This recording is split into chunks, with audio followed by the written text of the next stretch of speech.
पृथ्वीराज चौहान और संयोगिता की प्रेम कहानी के बारे में जानें।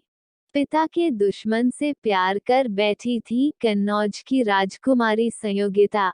आखिर कैसे शुरू हुई यह प्रेम कहानी?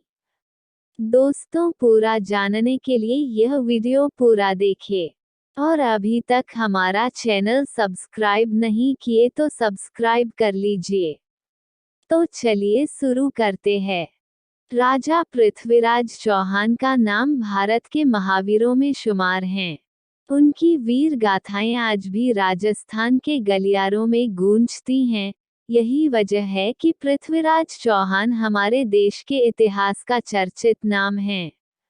भारत की कई ऐतिहासिक किताबों में पृथ्वीराज चौहान के बारे में आपको पढ़ने के लिए मिल जाएगा। यह तो सभी जानते हैं कि पृथ्वीराज चौहान एक वीर योद्धा थे, मगर यह बहुत कम लोग जानते हैं कि वो प्रेमी भी थे।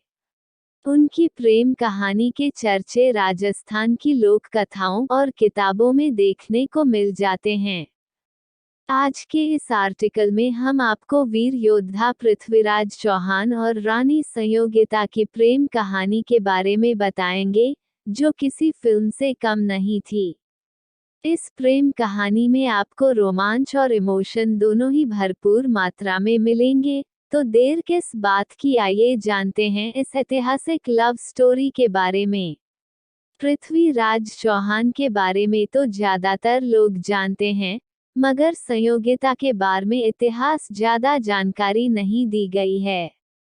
आपको बता दें कि संयोगिता कन्नौज के राजा जयचंद की बेटी थी, जिनकी खूबसूरती के चर्चे दूर दूर तक हुआ करते थे।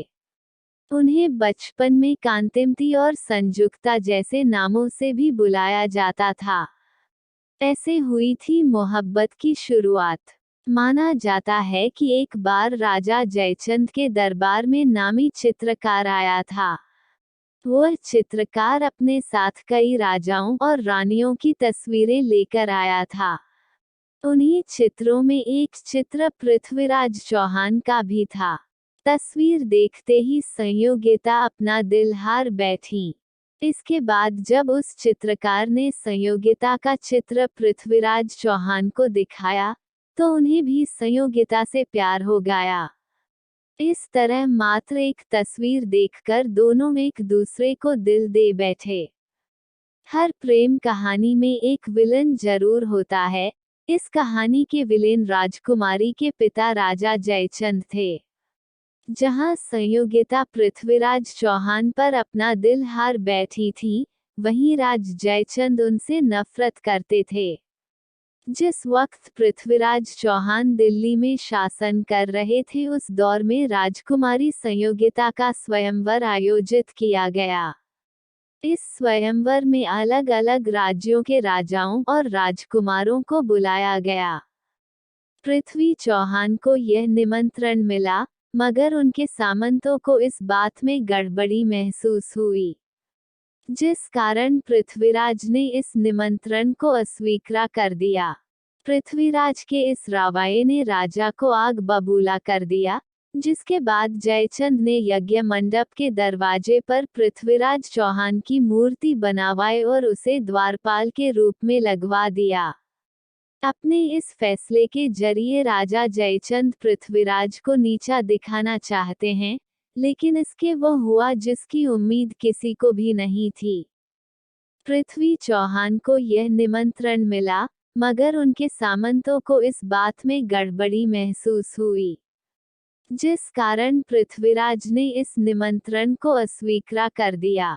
पृथ्वीराज के इस रवैये ने राजा को आग बबूला कर दिया, जिसके बाद जयचंद ने यज्ञ मंडप के दरवाजे पर पृथ्वीराज चौहान की मूर्ति बनवाई और उसे द्वारपाल के रूप में लगवा दिया। अपने इस फैसले के जरिए राजा जयचंद पृथ्वीराज को नीचा दिखाना चाहते हैं, लेकिन इसके वो हुआ जिसकी उम्मीद किसी को भी नहीं थी। पृथ्वीराज की मूर्ति को संयोगिता ने पहनाई। राजमहल में स्वयंवर का आयोजन किया गया। संयोगिता अपने पिता के मूर्ति लगाने के फैसले से बेहद नाराज थीं।